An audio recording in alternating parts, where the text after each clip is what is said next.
Bonjour à tous, je vous invite à vous abonner à cette chaîne, à aimer, à partager, à commenter ces vidéos, c'est très important. C'est une manière de nous soutenir. Merci à vous tous. Bonjour Pierre Lambert. Bonjour Corentin. Alors vous êtes comédien, musicien et photographe et vous avez donc écrit ce livre, Les baroques aventures d'une âme mutine sur les chemins de Saint-Jacques, donc aux éditions Globophile. Et donc vous écrivez au début de votre livre, je saute sur l'occasion et réalise un fantasme, je ne me dépouille de tout ce que je possède excepté une carte bleue et un slip de rechange et pars à pied sur les routes. Alors, est-ce que vous êtes réellement dépouillé de tout et pourquoi ce dépouillement total pour partir était important pour vous pour ce pèlerinage à Saint-Jacques-de-Compostelle? Bonjour Corentin, bonjour à tous vos éditeurs. Écoutez, j'avais le fantasme depuis très longtemps de m'alléger. C'est un thème philosophique assez fort, l'allègement. Donc j'ai profité d'un alignement de planète. Mon travail, mon employeur a mis la clé sous la porte.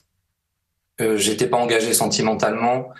Du coup, je me suis dit, si je ne pars pas maintenant, je ne partirai jamais. Donc j'ai réalisé ce fantasme de vendre toutes mes possessions. J'ai vendu mon appartement, mes vêtements, ma moto, etc. Et j'ai gardé le plus grand instrument de liberté possible, c'est-à-dire une carte bleue et un sac à dos avec de quoi affronter des températures d'à peu près -20 jusqu'à +30. Et je suis parti faire un tour du monde à pied de 15 000 kilomètres. Saint-Jacques, c'est le début du voyage et c'est ce récit que je compte dans le livre. Donc vous êtes parti à Saint-Jacques et puis après Saint-Jacques, donc vous avez continué à marcher aussi? Oui, j'ai enchaîné, j'ai fait 15 000 kilomètres en Europe, en Écosse notamment, un pays qui m'a particulièrement touché, les États-Unis, l'Amérique centrale. Enfin, j'ai eu bien des aventures après. Mais du coup, la plus grande intensité, c'est pour ça d'ailleurs que j'ai focalisé ce récit sur Saint-Jacques, c'est mes 2 premiers mois de voyage à pied. Et donc pourquoi partir? C'est vrai que c'est un fantasme pour beaucoup de personnes. Pourquoi vous avez eu ce fantasme de partir? Pourquoi quand on est installé dans une vie, c'est vrai qu'on se dit pourquoi vouloir ne plus s'enraciner, enfin se déraciner et partir, donc marcher, comme vous l'avez dit, 15 000 kilomètres. J'ai eu de partir parce qu'en fait, c'est un élan de vie, la mobilité. Je quittais mon immobilité, mon travail, ma ville parisienne, etc., pour me mettre sur les routes. C'est vraiment un acte poétique d'extrême liberté. Donc j'ai saisi ma chance et je me suis mis en route à pied, puisque je fantasmais aussi un voyage à pied pour ralentir le rythme, pour me reconnecter à moi-même. Et c'est également une démarche philosophique très forte, puisque le voyage nous invite à se recentrer, à la méditation, et c'est aussi un voyage intérieur, le voyage à pied. Oui, on va revenir sur la dimension du voyage intérieur de la marche. Alors, vous êtes parti, combien de temps ça vous a duré? Donc déjà ce pèlerinage jusqu'à Compostelle, puis après ces 15 000 kilomètres à pied, vous avez mis combien de temps à faire tout ça? J'ai voyagé 1 an et demi en tout. Un an et J'ai demi. fait 15 000 kilomètres, ce qui équivaut à peu près à 1000 kilomètres par mois. 1000 kilomètres par mois. Et donc, Saint-Jacques-de-Compostelle, vous êtes parti donc du Puy-en-Velay pour arriver à Saint-Jacques. Et là, vous avez mis 3 mois, c'est ça? 2 mois. 2 mois. 2 mois. Oui, je suis parti du Puy, puisqu'en fait, cette partie de la France est indescriptible de beauté. Mhm. Du coup, j'ai voulu aussi respecter le départ traditionnel, même si on peut partir de chez soi, bien évidemment. Il y a plein de pèlerins certainement qui nous écoutent, qui sont partis de chez eux. Moi, je voulais partir du Puy parce que j'avais vu des images incroyables de l'Aubrac, par exemple, qui est sur le chemin. Mhm. Et je voulais retrouver ces paysages merveilleux, embrumés, que j'avais vus certainement dans un livre. Mhm. Donc, je suis parti du Puy, oui.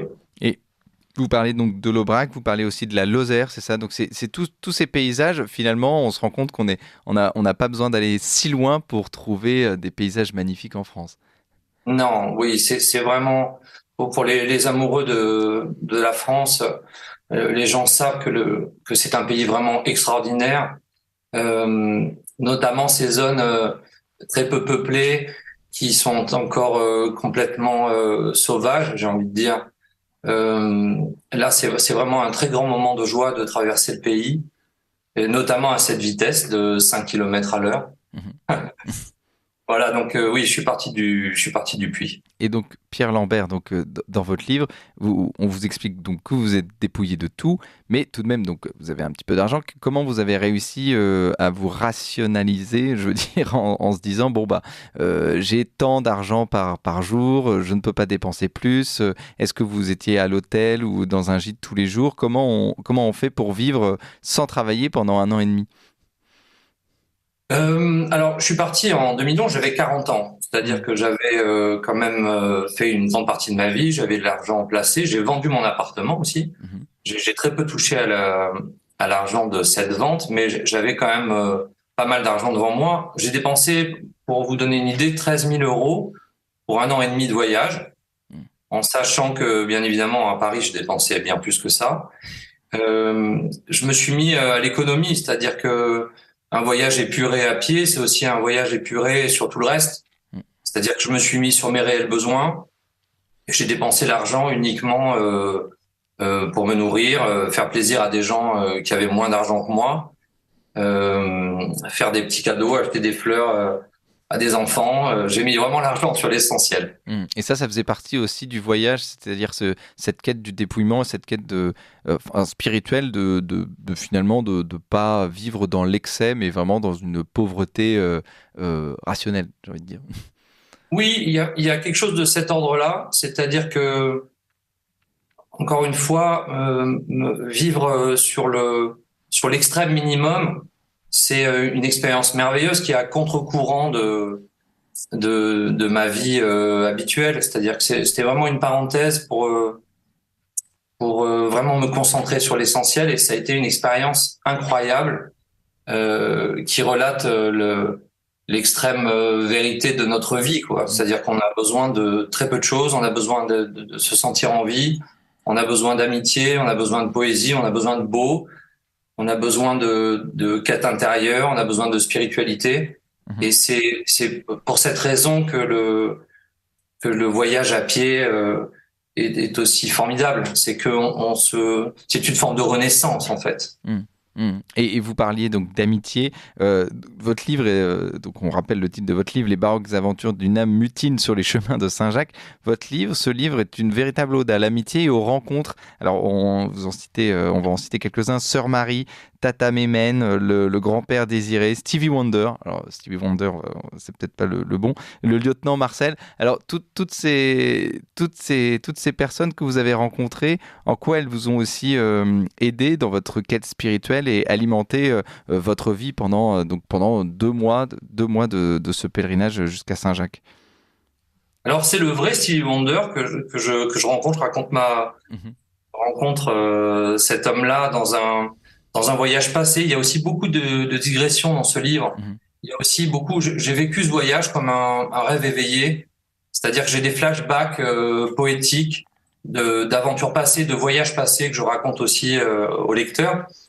Euh, Toutes ces rencontres-là sont au cœur de ma vie, puisque je parle aussi beaucoup de ma famille, des gens qui m'ont marqué, des gens que j'ai aimés, des gens que j'ai perdus, qui du coup, dans le souvenir, m'est revenu dans ce voyage, puisque c'est un voyage, comme on le disait, introspectif, où plein du meilleur de votre vie vous revient. Mhm. Donc, j'ai aussi ajouté à tous ces gens de ma famille, tous mes amis proches, des nouvelles rencontres. C'est ce qui est le cœur de la joie de ce voyage aussi. Mhm. C'est-à-dire rencontrer des êtres, visiter le monde qu'on nous présente comme dangereux, anxiogène, agressif. Quand on est à pied, qu'on parcourt le monde, c'est tout l'inverse qui se passe. C'est-à-dire qu'on rencontre des gens merveilleux avec le cœur sur la main. Plus on voyage dans des pays difficiles, plus on se rend compte que les gens sont généreux. Et du coup, c'est vraiment une formidable expérience de plonger au cœur de l'humain, au cœur de la bonté des hommes Mhm. qui se cachent derrière chaque maisonnée visitée. C'est ça. Et puis c'est indispensable aussi parce que donc vous êtes seul et il y a aussi ce dépouillement d'être complètement pas dépendant des autres, mais il y a aussi on dit que c'est toujours plus simple d'aller vers les autres quand on est seul que quand on est à deux, parce que finalement il y a cette disponibilité totale aux autres. Ah oui, ça c'est quelque chose qui est très important que je tente d'éclaircir dans ce livre pour plein de gens qui rêvent de partir. Il faut partir seul. il faut partir seul parce que c'est aussi une rencontre de soi-même qu'on va faire. Dans le silence, dans la possibilité dans cette extrême liberté, il y a quelque chose de soi qu'on découvre. Donc, bien sûr que l'autre est du coup beaucoup plus disponible à nous quand on part avec ses enfants, quand on part avec son conjoint, etc. C'est plus difficile de s'ouvrir et d'aller vers l'autre. Donc, je conseille vraiment à tout le monde, tous ceux qui sont en passe de partir pour Saint-Jacques, peut-être que des gens sont prêts même à partir là au printemps, de réfléchir à ça et de vraiment réaliser que le voyage seul apporte une dimension incroyable. Il faut pas se priver de ça. Moi, pour tout vous dire, en rentrant, j'ai convaincu ma femme de partir sur les chemins de Saint-Jacques. Donc, comme toutes les jeunes femmes, le voyage seul est un pôle d'inquiétude. On se demande comment ça va se passer, si on est en sécurité, etc. Et justement, j'ai mis beaucoup d'énergie pour la convaincre de ce voyage. Saint-Jacques, c'est toujours une très très bonne option au vu du fait que des hébergements sont présents très régulièrement et que vous êtes seul, mais vous n'êtes jamais seul. Il y a toujours des gens derrière vous, devant vous. Et du coup, j'encourage vraiment tout le monde, en particulier les femmes qui craignent la solitude, de partir sur les chemins de Saint-Jacques. Et est-ce que vous avez une amitié, une rencontre particulière, quelqu'un qui vous a particulièrement marqué pendant ce voyage dont vous voulez nous parler aujourd'hui ? Ah ben oui, avec joie, je vais vous parler d'Umberto. Umberto est brésilien, je le rencontre en lisière de forêt. Il a des tongs, il va faire 2000 km en tongs.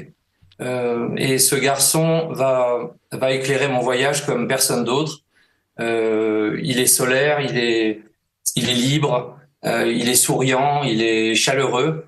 Et je vais garder de lui un souvenir impérissable, comme pour plein d'autres, parce que là, bien sûr, je m'arrête sur lui, c'est lui qui me vient en premier. On a voyagé ensemble beaucoup.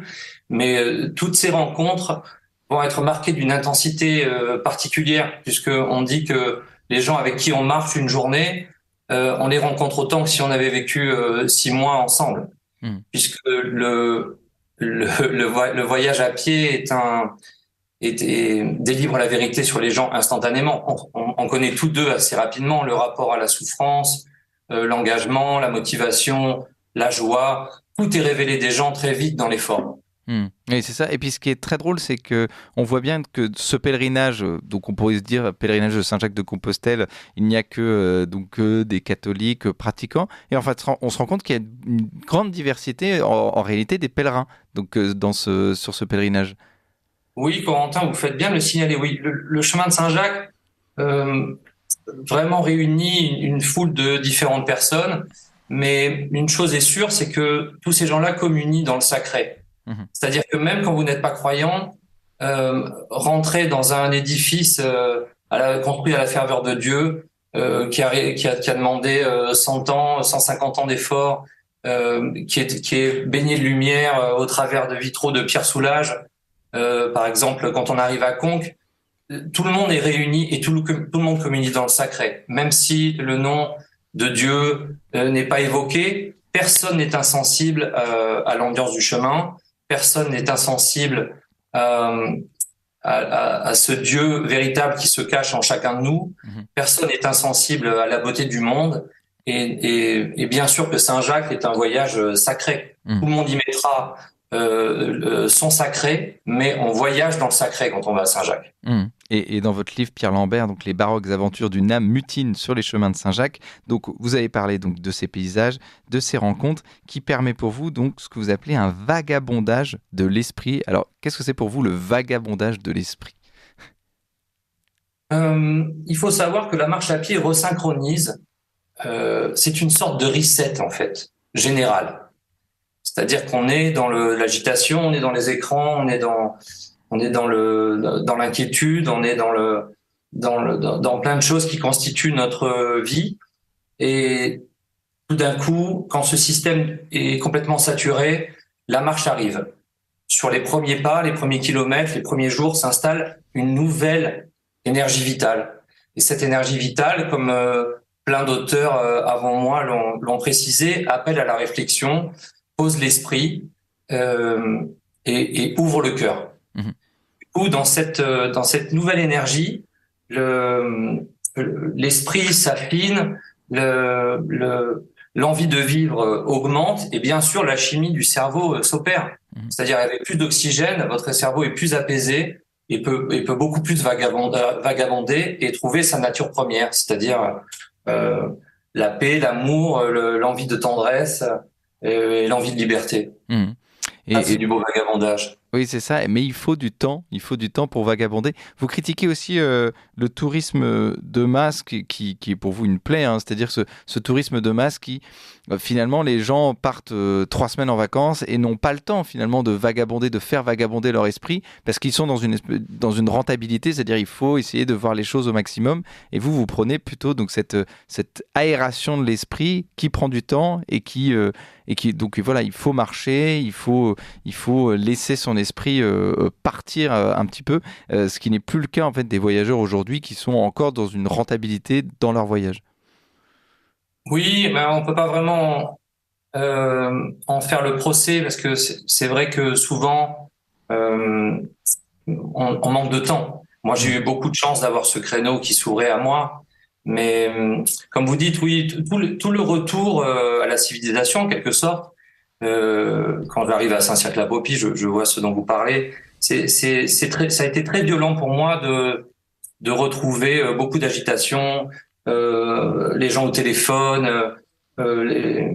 cette société de consommation prégnante où tout le monde est un peu affolé, etc. C'est sûr que quand on est longtemps seul sur les routes, le retour à la civilisation est très très violent. Ça, c'est certain. Donc j'en fais état dans le livre. Oui. Mais très vite, Dieu merci, Saint-Jacques ouvre un nouveau sentier, une nouvelle lisière, et rapidement, en quelque part, on peut s'échapper du bruit et de l'agitation. Merci beaucoup Pierre Lambert. On rappelle le titre de votre livre, Les baroques aventures d'une âme mutine sur les chemins de Saint-Jacques, aux éditions Globophile. Merci à vous. Vous appréciez cette émission? Alors aidez Radio Courtoisie à en produire d'autres en indépendance totale. Rendez-vous sur soutenir.radiocourtoisie.fr. Merci d'avance.